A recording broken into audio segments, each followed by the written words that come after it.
Hello everyone, this is Sunil Jangra. तो आज का जो वीडियो रहेगा वो रहेगा रे ऑप्टिक्स के सोल्ड एग्जांपल से रिलेटेड। इसके अंदर मैं आपको करवाऊंगा सोल्ड एग्जांपल रे ऑप्टिक्स के and according to new syllabus होंगे। एंड जो एक्सरसाइज है उसकी वीडियो अलग से आएगी, उसको 2 पार्ट में करेंगे क्योंकि बहुत सारे क्वेश्चन बनते हैं रे ऑप्टिक्स के अंदर। तो वीडियो को आगे बढ़ाने से पहले आपसे रिक्वेस्ट करूंगा, अगर चैनल को सब्सक्राइब नहीं किया सब्सक्राइब कर लेना एंड बेल आइकन को प्रेस कर लेना। जो बच्चे नए हैं मैं उन्हें बता दूं कि complete syllabus of class 12 physics uploaded है चैनल पर वन शॉट की फॉर्म में। बहुत जल्दी और एक बेस्ट वे में आप अपना सिलेबस कंप्लीट कर सकते हो अगर अभी तक भी आपने कुछ नहीं पढ़ा है। तो चलिए आगे बढ़ते हैं। जो हमारा फर्स्ट क्वेश्चन है वो आपको स्क्रीन पे दिख रहा है। 9.5 एग्जांपल है, इससे पहले के जो एग्जांपल हमारे सिलेबस में नहीं है। The earth takes 24 hours to rotate once about its axis. How much time does the sun take to shift by 1 degree when viewed from the earth. ठीक है, तो इसको एक सिंपल वे में हम कर सकते हैं। तो सिंपल सी बात है, देखो कि अर्थ जो अपना रोटेशन कंप्लीट करती है, अपने एक्सिस पे जो रोटेशन कंप्लीट करती है उसको कंप्लीट करने में कितना डिग्री घूम सकती है? 360 डिग्री। कितना डिग्री घूम सकती है? 360 डिग्री। कितने आवर्स में कंप्लीट करती है? 24 आवर्स में। कितने आवर्स में कंप्लीट करती है? 24 आवर्स में। अगर हम इसको मिनट बनाए तो क्या बनेगा? 24 इंटू 60। 24 इंटू 60। अब वो क्या बोल रहा है? अब वो आपको 1 डिग्री बोल रहा है। ठीक है, व्हेन व्यूड फ्रॉम द अर्थ। तो 1 डिग्री शिफ्ट करने में कितना टाइम लगेगा? देखिए, तो 1 डिग्री शिफ्ट करने में सिंपल सा है 24 अपॉन 60, सॉरी अपॉन ये 24 इंटू 60 अपॉन 360। ठीक है, तो 0 से 0 कट हो गया, 6 से ये 36 कट हो गया, ये 6 से 24 तो आ गया 4। तो आपका आंसर आ गया कितना भैया? आंसर आ गया 4 मिनट, क्योंकि आपने ये मिनट में बनाया हुआ था। आंसर कितना आ गया? आंसर आपका 4 मिनट। तो चेक कर लेते हैं आंसर सही है या नहीं है। तो बिल्कुल सही आपका आंसर है 4 मिनट। तो क्वेश्चन बहुत इजी था कि 360 डिग्री कंप्लीट होते हैं 24 घंटे में। मिनट बना दिया उसको, फिर 1 डिग्री की बात करी। वो क्वेश्चन को थोड़ा सा घुमा रहा है, वो बोल रहा है कि अर्थ से देखने पर। ठीक है, उन्होंने बोला है when viewed from the earth. When viewed from the अर्थ, एक ही बात है उस चीज की। जितना रोटेशन वहां पे हो रहा है उसके हिसाब से आपने यहाँ पे निकाल दिया इसको। ठीक है, तो 1 डिग्री कितने के टाइम में कंप्लीट होता है? 4 मिनट के अंदर।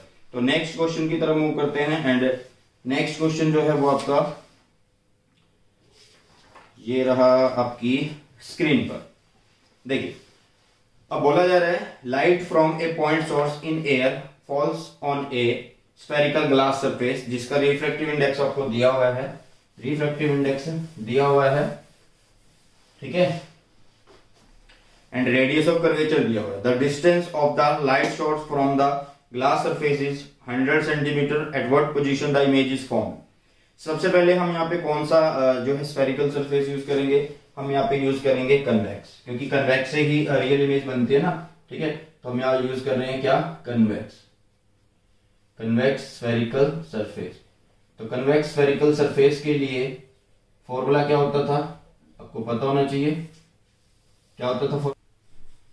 μ1 माइनस u, ठीक है, प्लस μ2 अपॉन v। जिस मीडियम में जाना है, जिससे आ रहे हैं वो, अपॉन रेडियस ऑफ कर्वेचर। ये फॉर्मूला हमें यूज करना है। तो यहाँ पे क्या क्या चीजें दी हुई है? यहाँ पे दिया light from A point source in air falls on A spherical glass surface, जिसका रिफ्रैक्टिव इंडेक्स दिया हुआ है। मतलब जो ग्लास सरफेस है हमारा, उसका रिफ्रैक्टिव इंडेक्स दिया हुआ है ऐसे। ये दिया हुआ कितना? 1.5। और एयर का तो पता ही कितना होता है? 1 होता है। ठीक है, तो यहां पे हमारे पास जो वैल्यूज हैं वो इस तरह से लिखी जाएंगी कि μ1 की वैल्यू है 1, μ2 की वैल्यू है कितनी? 1.5। और क्या दिया हुआ है? u की वैल्यू दी है। u कितना दिया हुआ है? Of the light source from the glass surface is 100 centimetre. तो ये दिया हुआ है 100 सेंटीमीटर। एंड और दिया हुआ आपके पास रेडियस ऑफ कर्वेचर, जो कि दिया हुआ है भैया 20 सेंटीमीटर। कितना है? 20 सेंटीमीटर। तो चलिए इसको करते हैं सॉल्व। सबसे पहले minus μ1 upon u, minus μ1 is 1, तो यहां पे लिखेंगे -1 upon u। u is object distance, तो वो है 100। अब इधर से हमें इधर डिस्टेंस मेजर करना पड़ेगा, तो हम इंसिडेंट रे की अपोजिट डायरेक्शन में जा रहे हैं, तो इसलिए इसको माइनस लिखेंगे, तो यहां पे हो जाएगा प्लस 100, ठीक है, plus plus μ2 is 1.5 and v आपको निकालना है, ठीक है। μ2 is 1.5 minus mu is 1, radius of curvature 20 centimetre, plus का लेंगे क्यों, क्योंकि रेडियस ऑफ कर्वेचर तो इधर बनेगा ना, ठीक है, तो उसी डायरेक्शन में हमारी इंसिडेंट रे है, तो पॉजिटिव ही आएगी, ठीक है। तो यहां से देखिए आपके पास क्या बनेगा, 1.5 अपॉन v, ये बन जाएगा कितना 0.5 अपॉन 20, और ये 100, या तो इसको उधर ले जाओ या इसके इधर ले जाओ, आपकी मर्जी है, ठीक है। अभी लिख देते हैं कि 1/100 है, ये कितना है 1/100, ठीक है। तो अब देखो कैसे करेंगे इसको, इसका नीचे लगा दो 10 और इसको कट कर दो इससे, तो ये नीचे 1/40 आ जाएगा, ठीक है। तो आपके पास बनेगा क्या 1.5 upon v is equal to कितना हो गया ये, इसको करो, ये होगा 1/40, ये उधर चला गया -1/100, ठीक है, ऐसे कर सकते हो। अब इसको आप एलसीएम ले लो, आपकी मर्जी है, जैसे कि सिंपल से तरीके से हम एलसीएम ले लेते हैं, ठीक है, फिर से वही है, ठीक है। तो आपका बनेगा कितना 2 और 5 10 हुए 20, 2 5 10 एंड 20 और 200 बन गया आपके पास, कितना बन गया 200, ठीक है। तो यहाँ पे हम लिखेंगे 1.5 बाई v, ये हुआ कितना 200, और इसने इसको किया तो कितना आया यहाँ पे 5, ये किया तो आया यहाँ पे 2, तो मतलब आपके पास आया 3/200, ठीक है। तो यहाँ से इसको और सॉल्व कर लेते हैं आगे की तरफ, चलिए इसको और करते हैं सॉल्व। आपके पास आएगा 1.5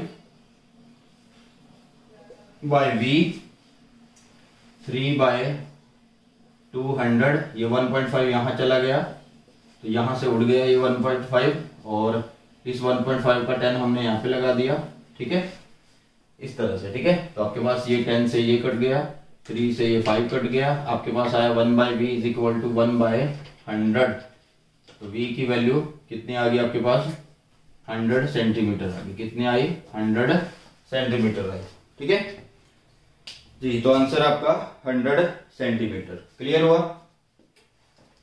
तो v की वैल्यू कितनी आई 100 सेंटीमीटर, और ये नेगेटिव में नहीं है, प्लस में ही है, ठीक है। और कन्वेक्स स्फेरिकल सरफेस के लिए जो v बनता है वो आपका प्लस में बनता है, तो answer is plus 100 centimetre. Next question पर मूव करते हैं। नेक्स्ट क्वेश्चन जो है वो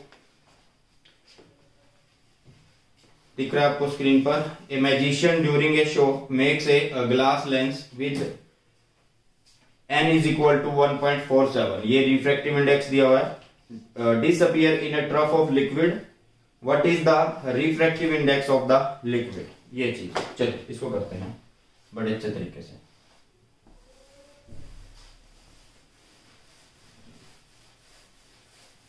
ठीक है, इसमें क्या है कि मैजिशियन है वो एक ग्लास लेंस को किसी लिक्विड में रख के उसको डिसअपियर कर देगा, ठीक है। तो हमें पता होना चाहिए कि जो लिक्विड है उसका रिफ्रैक्टिव इंडेक्स कितना है एंड साथ में ये लिक्विड क्या हो सकता है, ठीक है। समझिए ध्यान से, वो एक क्या बोल रहा है, ग्लास लेंस बोल रहा है। मान लीजिए आपके पास कोई लिक्विड है, ठीक है, ये इसके अंदर क्या है लिक्विड है आपके पास, और ये क्वेश्चन नंबर आपका 9.7 क्वेश्चन है, ठीक है। ये लिक्विड है, इस लिक्विड के अंदर वो ग्लास लेंस रखेगा, किसको रखेगा ग्लास लेंस को, ठीक है। यहाँ पे कुछ भी हम बीच में रख देते हैं कि ये वो रखेगा यहाँ पे ग्लास लेंस है, ठीक है। अब हमें अगर इसको देखेंगे तो हमें ये सिर्फ लिक्विड दिखना चाहिए, इसके अंदर ग्लास लेंस नहीं दिखना चाहिए। वो कब हो सकता है, जब आपका जो फोकल लेंथ होती है वो क्या हो जाए इंफिनिटी हो जाए, फोकल लेंथ क्या हो जाए इंफिनिटी हो जाए, ठीक है। तो देखिए हमारे पास फॉर्मूला क्या होता है 1/f is equal to bracket μ2 upon μ1 -1 1/r1 minus 1/r2, ये फॉर्मूला हमारे पास है। ठीक है, क्योंकि ग्लास लेंस है और हमारे सिलेबस में जो कन्वेक्स लेंस है तो हम इसी को प्रेफर करेंगे। ठीक है, तो यहां पे आप एक चीज देखिए, अगर जो μ2 है वो μ1 के इक्वल हो जाए, μ2 है जो μ1 के इक्वल हो जाए, तो इस 1/f की वैल्यू कितनी आएगी, 0 आएगी। ये कब हो सकता है 0, कि जब आपके f कितना हो, इन्फिनिटी हो, जब आपका f कितना हो, इन्फिनिटी हो। ठीक है, तो मतलब ये कंडीशन है कि जब दोनों का रिफ्रैक्टिव इंडेक्स क्या हो जाए, इक्वल हो जाए, तो आपका f क्या आएगा, इन्फिनिटी आएगा। ठीक है, आपका f क्या आएगा, इन्फिनिटी आएगा। क्लियर हुई चीज? तो यहाँ पे आप बोल सकते हो कि जब रिफ्रैक्टिव इंडेक्स कितना हो, इक्वल हो। मान लीजिए जो इन्होंने ग्लास दिया उसका रिफ्रैक्टिव इंडेक्स इन्होंने बोला है 1.47 बोला है। ठीक है, तो लिक्विड का भी यही होना चाहिए, लिक्विड का भी क्या होना चाहिए, यही होना चाहिए। ठीक है, लिक्विड का भी क्या होना चाहिए, यही रिफ्रैक्टिव इंडेक्स होना चाहिए। एंड जिसका रिफ्रैक्टिव इंडेक्स ये होगा वो लिक्विड होता है ग्लिसरीन। क्या होता है, ग्लिसरीन होता है। ठीक है, वो वाटर नहीं होगा, तो ये ग्लिसरीन होगा। तो क्लियर हुआ, answer is glycerine and μ2 must be equal to μ1, μ2 must be equal to μ1 and answer आपका ग्लिसरीन है। ठीक है, तो 9.7 एग्जांपल आपका हो गया है। नेक्स्ट चलते हैं क्वेश्चन नंबर 9.8, सोल्ड एग्जांपल है ये। ठीक है, इसमें पार्ट दिए हुए आपके फर्स्ट, सेकंड एंड थर्ड दिया हुआ है। ठीक है, इसको करते हैं एक अच्छे तरीके से। चलिए 9.8 पर चलते हैं।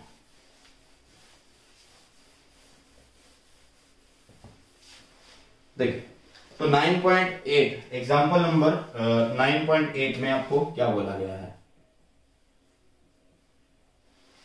देख ये बोल रहा है if f is equal to 0.5 metre for a glass lens. पहला पार्ट है कि अगर आपकी फोकल लेंथ जो है वो 0.5 सेंटीमीटर है, 0.5 सेंटीमीटर है किसी ग्लास लेंस के लिए। ठीक है, आगे what is the power of the lens, ये तो बहुत सिंपल है, पावर पूछ रहा है। और जो भैया ग्लास लेंस बोलते हैं ना, समझ जाना वो कौन सा है, कन्वेक्स। कौन सा है, कन्वेक्स। क्लियर है? अब कहने को बोलोगे कि कनकेव नहीं होता है, होता है वो भी, लेकिन कनकेव जो है हमारे सिलेबस में एक तरह से है नहीं है। क्यों? क्योंकि उससे जो इमेजेस बनती हैं वो इंफिनिटी बनती है, उस पर ज्यादातर क्वेश्चन नहीं पूछे जाते, मोस्टली क्वेश्चन आते हैं कन्वेक्स लेंस के ऊपर। ठीक है, तो पावर का जो फॉर्मूला होता है वो होता है 1 फोकल लेंथ। क्या होता है, 1 फोकल लेंथ होता है हमारे पास। ठीक है, क्लियरली 1 फोकल लेंथ, और यूनिट होती है किसमें, डी, डायोप्टर में। तो पावर इज इक्वल टू कितना आ गया हमारे पास, 1/0.5। ठीक है, एंड वो चला गया इसका पॉइंट का 10 ऊपर, तो ये हुआ 2। तो 2 डायोप्टर जो आपकी आंसर आना चाहिए, चेक करते हैं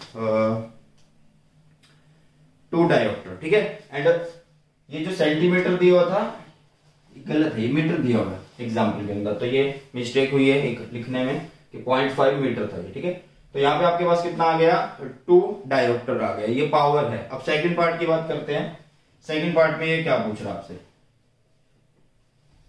सेकंड पार्ट में ये क्या पूछ रहा है, सेकंड पार्ट में बोल रहा है the radius of curvature of the faces of a double convex lens are 10 centimetre and 15 centimetre. मतलब एक कन्वेक्स लेंस है, डबल फेस उसके दिए तो एक R1 और एक R2, उनकी वैल्यू दी हुई है, R1 की वैल्यू और R2 की वैल्यू दी हुई है। एक है 10 सेंटीमीटर और R2 की वैल्यू जो है वो 15 सेंटीमीटर है। कितनी है, 15 सेंटीमीटर है जी। It's focal length is 12 centimetre, focal length भी दी है, वो कितनी है, 12 सेंटीमीटर है। ठीक है, और वो आपसे पूछ रहा है what is the refractive index of glass, refractive index of glass वो आपसे पूछ रहा है। ठीक है, रिफ्रैक्टिव इंडेक्स ऑफ ग्लास वो पूछ रहा है। और उससे पहले ये ग्लास कहां पे रखा हुआ है, ये एयर में रखा हुआ है, तो इसका जो भी पंगा होगा उसे करते हैं। ठीक है, चलिए, तो हमें एक फॉर्मूला पता है कि 1/f इज इक्वल टू होता है mu minus 1/r1 minus 1/r2, और ये किसका है, ग्लास का, जो हमें निकालना है। तो सिंपल है, कन्वेक्स लेंस इस तरह से। ठीक है, ऑब्जेक्ट इधर होता है, इमेज इधर होती है, ठीक है, यहां से यहां R1 होता है, यहां से यहां, सॉरी इधर से नहीं, इधर से यहां R2 होता है। ठीक है, तो अब हमें देखना है कि किसकी वैल्यू को नेगेटिव लिखे, किसको पॉजिटिव लिखे। फोकल लेंथ जहां पे इमेज बन रही है उसी डायरेक्शन बन रही है तो पॉजिटिव लिखेंगे, एंड फोकल लेंथ इज 12, तो यहाँ पे जाएगा 1/12। ये आपको निकालना ही है, म्यू जी -1, और ये है 1/R1। R1 उधर डायरेक्शन ऑफ इंसिडेंट रे उधर ही जा रही है तो प्लस का लिखेंगे, मतलब 1/10 ही लिखेंगे, -1/R2। R2 इधर है तो इंसिडेंट रे के अपोजिट होगा, तो इसलिए यहाँ पे माइनस, और वो माइनस इसको कर देगा प्लस, तो ये होगा दिस। ठीक है, एलसीएम लेते हैं पहले, 10/15 एलसीएम लेते हैं। ठीक है, तो ये होगा 5, 2, 5, 3। ठीक है, तो 2, 3, 6 एंड 5 30 हो गया, तो यहाँ पे डायरेक्ट लिखो, यहाँ पे 30 आ जाएगा, तो ये होगा 1/12 म्यू जी -1 ब्रैकेट 30, ये चला गया इस पे 3 पे, और ये चला गया इस पे 2 पे, तो ये आ गया 3 + 2 मतलब 5 आ जाएगा यहाँ पे 5, और नीचे है 30 तो ये आएगा 1/6। कितना है ये 1/6 आ गया। ठीक है, 1/6 आपके पास आ गया, तो 1/6 आने का मतलब यहाँ पे चला गया 6, इसको उड़ा दो, तो ये हुआ 1/2, तो मतलब mu g -1 is equal to 1/2, और ये -1 चला गया उधर, प्लस का 1 हो गया तो यहां से 1 उड़ गया, तो ये बनेगा कितना 1 + 2/2 मतलब 3/2 is equal to 1.5। Sorry, refractive index है तो कोई भी यूनिट इसकी नहीं होगी। ठीक है, तो यहां पे आया आपका रिफ्रैक्टिव इंडेक्स 1.5। आंसर चेक कर लेते हैं सेकंड का, 1.5। क्लियर है, क्लियर हुआ ये एग्जांपल नंबर 9.8 का सेकंड पार्ट। अब करते हैं 9.8 का थर्ड पार्ट। ठीक है, चलिए नोट कर लो एक बार इसे। चलिए, तो 9.8 का थर्ड पार्ट करते हैं। 9.8 के थर्ड पार्ट में क्या पूछा गया है, देखिए 9.8 के थर्ड पार्ट में क्या दिया हुआ है, यहाँ पे दिया हुआ है a convex lens has 20 centimetre focal length in air, what is focal length in water. Refractive index air water दिए हुए हैं आपके पास जो कि 1.33 है, और एयर ग्लास दिया हुआ 1.5। ठीक है, क्या पूछ रहा है वो देखो, वो एक बार बोल रहा है कि जो कन्वेक्स लेंस है उसकी फोकल लेंथ है 20 सेंटीमीटर इन एयर, मतलब कि आपके पास एक कन्वेक्स लेंस है। ठीक है, ये कन्वेक्स लेंस है, इसको अभी हम एयर में ही रख रहे हैं, और एक कन्वेक्स लेंस ये है जिसको हम बाद में रख रहे हैं किसमें, वाटर के अंदर। किसके अंदर रख रहे हैं, वाटर के अंदर। देखिए दोनों के लिए जो फॉर्मूला होता है वो आपको पता है कितना होता है, 1/f is equal to mu -1 1/R1 -1/R2।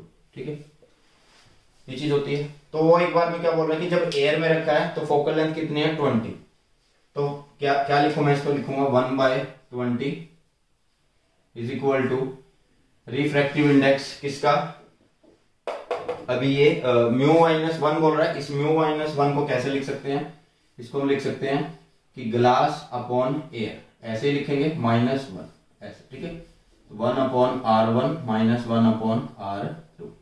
ठीक है, ऐसे लिख सकते हैं ना, ग्लास अपॉन एयर। एयर का कितना होता है 1, ग्लास का कितना दिया हुआ उसने, ग्लास का दिया हुआ उसने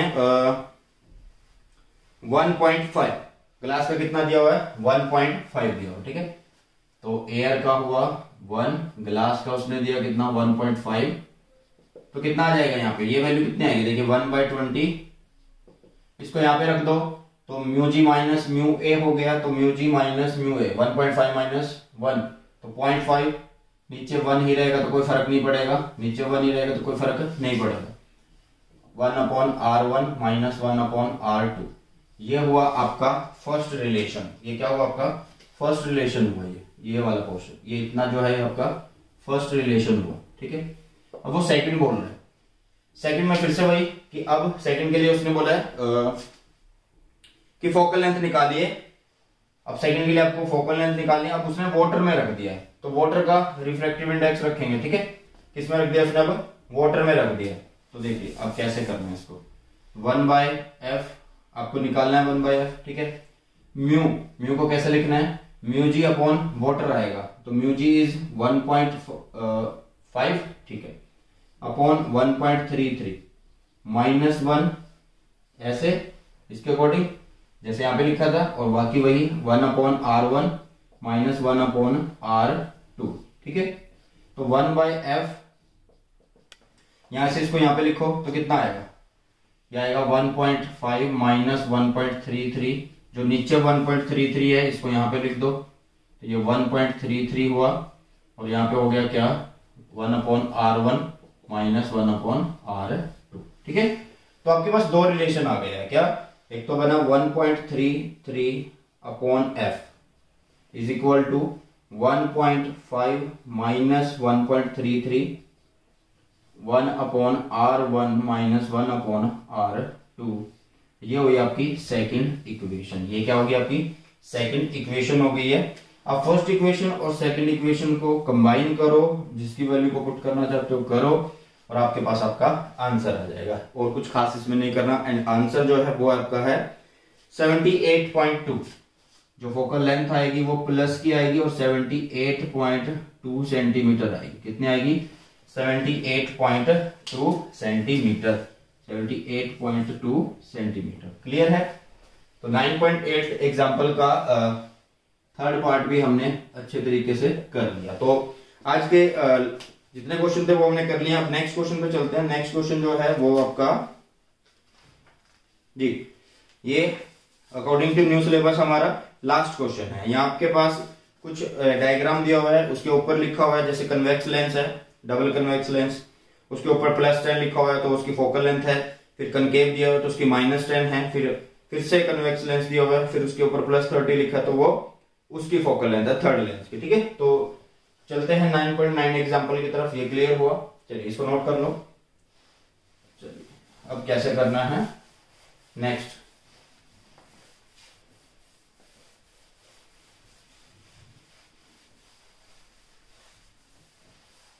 चलिए तो क्वेश्चन नंबर जिसको हम सॉल्व एग्जाम्पल बोल रहे हैं 9.9 की तरफ मूव करते हैं। इसमें आपको क्या दिया हुआ है, इसमें आपको एक ऑब्जेक्ट दिया हुआ है जिसका नाम है O, उसके आगे लेंस दे रखी है और वहां से वहां तक का डिस्टेंस दे रखा है जितना है 30 सेंटीमीटर है।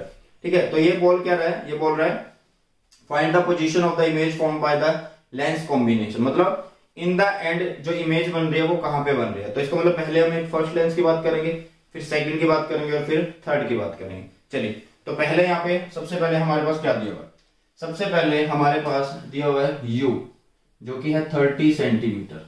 ठीक है, और जो पहला लेंस है वो कन्वेक्स लेंस है। कौन सा लेंस है, कन्वेक्स लेंस है। और उसके लिए हमारे पास जो फोकल लेंथ दे रखी है, इन्होंने दे रखी है +10। कितनी दे रखी है, +10 सेंटीमीटर दे रखी है। ठीक है, तो पहले हमें एक लेंस जो दिया हो उसकी वजह से जो इमेज बन रही है उसको निकालना होगा ना। चलो तो पहले हमें पता है कि फॉर्मूला कैसे लिखते हैं। फॉर्मूला लिखते हैं 1/-1/u + 1/v is equal to 1/f। तीन लेंस फॉर्मूला ऐसे लिखा जाता है। ठीक है, अब ये फर्स्ट लेंस की बात कर रहा है क्योंकि इसमें 3 लेंस है तो इसको नंबरिंग कर देते हैं। ये फर्स्ट और फर्स्ट ऐसे कर लेते हैं। ठीक है, अब एक बात देखिए, जो हमारे पास -1/u1 है वो कितना है 30, बट उसको पॉजिटिव लिखे या नेगेटिव लिखे। इधर ऑब्जेक्ट है तो इंसिडेंट रे तो उधर जा रही है ना। ठीक है, तो ये प्लस हो जाएगा, क्यों इसको माइनस का लेंगे तो ये प्लस हो जाएगा। +1/v1 is equal to f1। Image वहां पे बन रही है तो फोकल लेंथ उधर और उसी डायरेक्शन में इंसिडेंट रे हैं तो ये आएगा प्लस का, और वो प्लस का कितना है 10। ठीक है, सोल्व करो 1/v1 1/10, ये उधर चला गया -1/30, और आपके पास एलसीएम भी कितना आया 30 ही आएगा। ठीक है, तो यहाँ पे आ गया 3 और यहाँ पे आ गया 1, तो 1/v1 कितना हुआ 1/v1 इज इक्वल टू ये हुआ 2/30। मीन्स यहां से कितना आया v1 आ गया आपके पास कितना प्लस का 15 सेंटीमीटर, प्लस का 15 सेंटीमीटर। ठीक है, 15 सेंटीमीटर। मैं एक बार कॉम्बिनेशन बना दूं। इन्होंने ऐसे बनाया हुआ कॉम्बिनेशन को कि ये रहा आपके पास कन्वेक्स, ये रहा आपके पास कनकेव, और फिर से ये रहा आपके पास कन्वेक्स। ठीक है, ऐसे बनाया हुआ। अब इन्होंने एक बात बोली थी कि यहाँ पे एक ऑब्जेक्ट रखा है, जो कि 30 सेंटीमीटर पे है, ठीक है। अब इस 30 सेंटीमीटर से जो ऑब्जेक्ट बना है वो कहां बना है? फर्स्टली इनके बीच में जो डिस्टेंस है वो 5 सेंटीमीटर एंड आगे दिया हुआ है ये 10 सेंटीमीटर, ठीक है। तो इमेज अभी कहां बनी है हमारी? 15 सेंटीमीटर पे बनी है। इमेज कहां बनी है? 15 सेंटीमीटर पर। क्लियर हुई? मतलब इसकी इमेज सीधा 15 सेंटीमीटर पर बन रही है। अब दूसरा जो है वो लेंस है। वो लेंस कौन सा है? कनकेव। कौन सा लेंस है ये? कनकेव लेंस है, ठीक है। अब हमें क्या करना है? फिर से लिखेंगे। अब जो ये इमेज है ये ऑब्जेक्ट है किसके लिए? Object for concave. Object for concave, ठीक है। Object for concave. तो दोबारा से करते हैं एक और बार सेकंड के लिए। तो फॉर्मूला होता है 1 बाय क्या? Minus u plus 1 by v is equal to 1 by f होता है, ठीक है। इतना क्लियर हुआ? अब यू कितना ले, ठीक है। अब ध्यान से देखो आप स्क्रीन में कि यहाँ पे जो दो लेंस है, एक कन्वेक्स और दूसरा जो है कनकेव, उनके बीच में यहाँ पे क्या दिया हुआ है? उनके बीच में यहाँ पे 5 सेंटीमीटर का गैप दिया हुआ है। तो आप इजिली कर सकते हो इसको अच्छे तरीके से, ठीक है। तो बताओ अब क्या होगा? इमेज बन रही थी 15 पर, ये ऐसे ऑब्जेक्ट काम करेगा सेकंड लेंस के लिए, लेकिन ये गैप भी तो है, ये खत्म करना पड़ेगा ना, जो कि है 5 सेंटीमीटर। मतलब जो हमारा u है वो 15 माइनस 5 10 सेंटीमीटर पर रखा हुआ है। कितनी सेंटीमीटर पर है? 10 सेंटीमीटर पर। कितने पर है? 10 सेंटीमीटर पर है, ठीक है। क्लियर हुआ इतनी चीज को? इतनी चीज क्लियर हुई? आगे चलते हैं, क्योंकि जब यहां से इमेज यहां बन रही है तो यहां से यहां तक का डिस्टेंस तो 10 ही है ना, तो इसलिए 15 माइनस 5 10 सेंटीमीटर लेंगे। अब पुट करते हैं बाकी को, ठीक है। बाकी को पुट करते हैं। चलिए देखिए, तो अभी हम फॉर्मूला कैसे लिखेंगे? 1 minus 1 by you, you is 10, और इसको प्लस का लिखें या माइनस का लिखें? तो इसको कैसा लिखेंगे? माइनस का लिखेंगे, ठीक है। कैसा लिखेंगे? माइनस का लिखेंगे। क्लियर हुआ? तो यहां हो जाएगा प्लस, उसके बाद plus 1 by b is equal to 1 by f. F is, इसकी फोकल लेंथ दी हुई है कितनी? -10। कितनी दी हुई है? -10 दी हुई है, ठीक है। तो 1 by f is equal to -1 by 10। एक मिनट, यहां पे गलत किया हमने, क्योंकि यहां माइनस था तो माइनस ही लिखो। ऑब्जेक्ट उधर ही है तो इसलिए कोई फर्क नहीं आ रहा, तो चेंज ऐसे का ऐसे रखना पड़ेगा इस माइनस को, ठीक है। तो ये माइनस उधर जाके प्लस का हो गया, ठीक है। तो यहां पे आपके पास आंसर कितना आएगा? 0 आ जाएगा। 1 बाई वी की वैल्यू 0 आ रही है, तो इसका मतलब v जो है वो इंफिनिटी पर है। मतलब जो सेकंड की वजह से जो इमेज बन रही है वो इंफिनिटी पर बन रही है। सेकंड की वजह से जो इमेज बन रही है वो इंफिनिटी पर बन रही है। क्लियर हुआ? सिंपल है। देखो, इसके इधर ऑब्जेक्ट था 10 सेंटीमीटर पर, ठीक है, एंड उसी से हमें पोल से डिस्टेंस मेजर करने होते हैं, तो उसी की डायरेक्शन में जाना होगा, तो इसलिए प्लस का लिया था, तो माइनस पहले से ही है, उसको कोई फर्क नहीं पड़ रहा है। फोकल लेंथ नेगेटिव ही होती है इसकी, तो माइनस ली, v हमने निकाल लिया, तो ये बन गया, ठीक है। तो v2 आ गया, खत्म। अब हम यहां तक पहुंच चुके हैं, इसकी वजह से इमेज बन चुकी है इन्फिनिटी पर, ठीक है। अब इन्फिनिटी पर इमेज बन चुकी है। अब ये इन्फिनिटी पर जो इमेज है लास्ट वाले के लिए कैसे काम कर रही है उसे करते हैं, ठीक है। जैसे हम पढ़ते थे कि ऐसे करते हैं इसको, जैसे हम लेंस मेकर में पढ़ते थे कि ये ऐसे है, फिर यहां से रे ऐसे चली, यहां से फिर ये ऐसे बैंड हुई, फिर ऐसे जा रही है, बट इसको ऐसा लगता था ये पीछे से कहीं से आ रही है। वो वाला केस पे हम पहुंच चुके हैं इन्फिनिटी की तरह, ठीक है। चलिए, तो अब करते हैं नेक्स्ट, व्हाट ए कैच। चलिए नेक्स्ट करते हैं थर्ड पार्ट। थर्ड पार्ट में क्या बोल रहा है वो? थर्ड पार्ट में अब हमारे पास क्या क्या गैप दिए हुए हैं उन्हें करते हैं, ठीक है। अब हमारे पास उनकी जो फोकल लेंथ दी हुई है वो 30 सेंटीमीटर दी है, लास्ट वाले की, मतलब इसकी कितनी दी है? 30 सेंटीमीटर दी है, ठीक है। और हमने अभी क्या क्या निकाल लिया है? μ2 इज इक्वल टू इन्फिनिटी निकाल लिया हमने, ठीक है। वो क्लियर हुई, तो मतलब इन्फिनिटी पे ऑब्जेक्ट है, ये क्लियर हो गया ना, ठीक है। चलिए, अब हमारे पास फॉर्मूला क्या होता है? 1 by minus u plus 1 by v is equal to 1 by f. तो तीसरे के लिए निकाल रहे हैं तो 3 और 3 कर देंगे, ठीक है। हमें निकालना है क्या? 1 बाय μ3। 1/f3, ये चला गया उधर प्लस का 1/μ3। अब फोकल लेंथ कितनी बोल रहा है वो 30, फोकल लेंथ कितनी बोल रहा है 30, उसकी 30 है ना, और ऑब्जेक्ट कहां पे है अब इन्फिनिटी पर, क्योंकि सेकंड की वजह से इमेज कहां बन रही है इन्फिनिटी, तो something on infinity, not defined 0, ये खत्म हुआ। तो v3 1/v3 is equal to 1/30, मतलब v3 की वैल्यू कितनी आ गई प्लस का 30 सेंटीमीटर आ गई, v3 की वैल्यू कितनी आई प्लस का 30 सेंटीमीटर आ गई। क्लियर है? तो इस तरह से जो इमेज है वो फॉर्म होती है प्लस 30 सेंटीमीटर पे, एंड कहाँ होगी राइट ऑफ द लेंस होगी। ठीक है, क्योंकि 30 सेंटीमीटर उधर है ना 30, तो राइट में बनेगी। ठीक है, तो ये थे solved example according to new syllabus of ray optics. इसके बाद एक्सरसाइज करेंगे एंड जल्दी ही एक्सरसाइज की वीडियो भी आएंगी, बट अपना प्यार कम मत कीजिए, प्यार को देते रहिए, बरसाते रहिए, लाइक एंड शेयर ठोकते रहिए। जो भी बच्चे नए आते हैं वो सब्सक्राइब करिए चैनल को, क्योंकि complete syllabus of class 12 physics uploaded है वन शॉट की सीरीज में, एक बेस्ट वे में, एक सिंपल वे में आप कवर कर सकते हो एनसीईआरटी को, एंड अपनी प्रिपरेशन को एक स्ट्रॉन्ग बना सकते हो। तो इसी के साथ इस वीडियो को समाप्त करते हैं, मिलते हैं हमारी नई वीडियो में। Thanks for the watching, God bless you all, have a nice day.